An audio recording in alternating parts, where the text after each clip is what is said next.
Okay, lecture 2 of chapter 12 about Philip II of Spain. Real important to use your textbook for this one. I'm going to give you some interesting facts about Philip II. Number 1, he reigned from 1556 to 1598. This is the height of the Spanish Empire. Going backwards, he is the son of Charles V, the Holy Roman Emperor, who was in the movie Luther. Third, he was married to Queen Mary of England, who's also known as Bloody Mary. He was the most powerful man in Europe until the defeat of the Spanish Armada. Now, the Spanish Armada sent a lot of ships to England to go over and show their dominance. Fortunately for the English, luck prevails as it does on all invasions, going all the way up to World War II. Bad weather came in, and the Armada was sunk. That cost them tons of money and tons of ships, and that kind of signals the decline of Spain.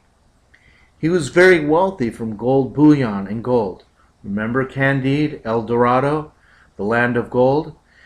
He increased population, and it widens the economic gap between the wealthy and the peasants. Okay? He makes the Castilian peasants the most heavily taxed people in Europe.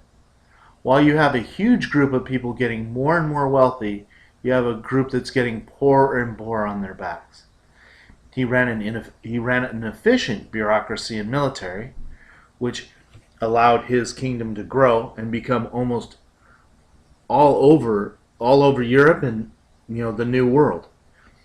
A key idea is a sea battle in the Mediterranean Sea against Turkey leads to the death of 30,000 Turks and Spanish control of the sea.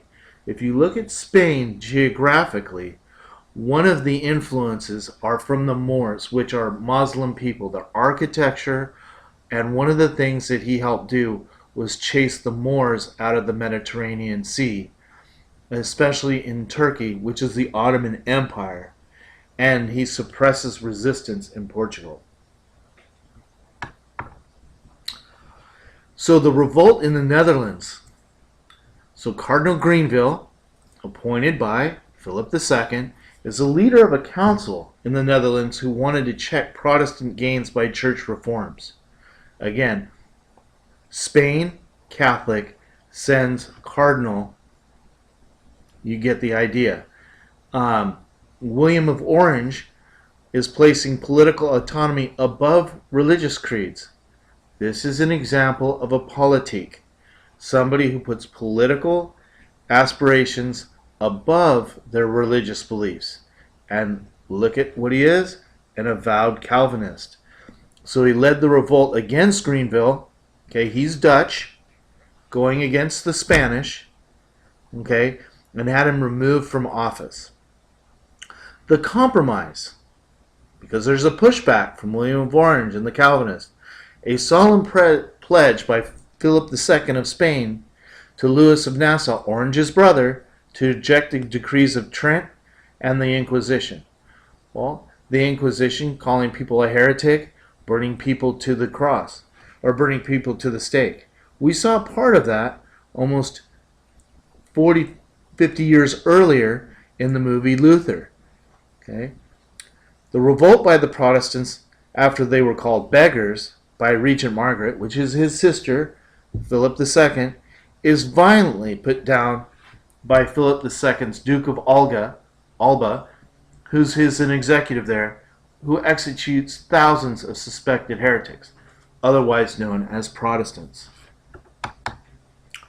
This is a map showing the area. This is the United Holland, and this is the area under Spanish control. We're going to start to see the rise of nation states here, where the Dutch feel it's more important to be one country than it is to agree on religious. And this is one of the reasons they become one of the most tolerant areas even to present day, on religious values. This is a picture of how the Dutch were being treated. You have Philip II writing it. Okay, you have the Elizabeth right here, Queen Elizabeth of England right here, the King of France pulling its tail, okay, and all these other people trying to get whatever they can out of the Dutch. The Dutch were known. They're also known as Flanders. Were extremely good at making cloth, and they were extremely good businessmen. Okay. Independence for the Netherlands. William of Orange comes out of exile in Germany and leads an independence movement of the Netherlands against Spain. Okay? Orange takes over Calvinist-inclined northern territories, and Alba, who was in the past, previous slide, was able to be successful, is replaced by Don Luis de Requesens. The Spanish mercenaries lead 7,000 people dead on November 1576, but the massacre unites both Catholic and Protestant Netherlands versus the Spain.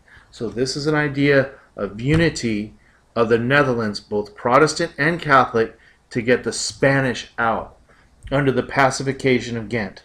Ghent is in current-day Belgium.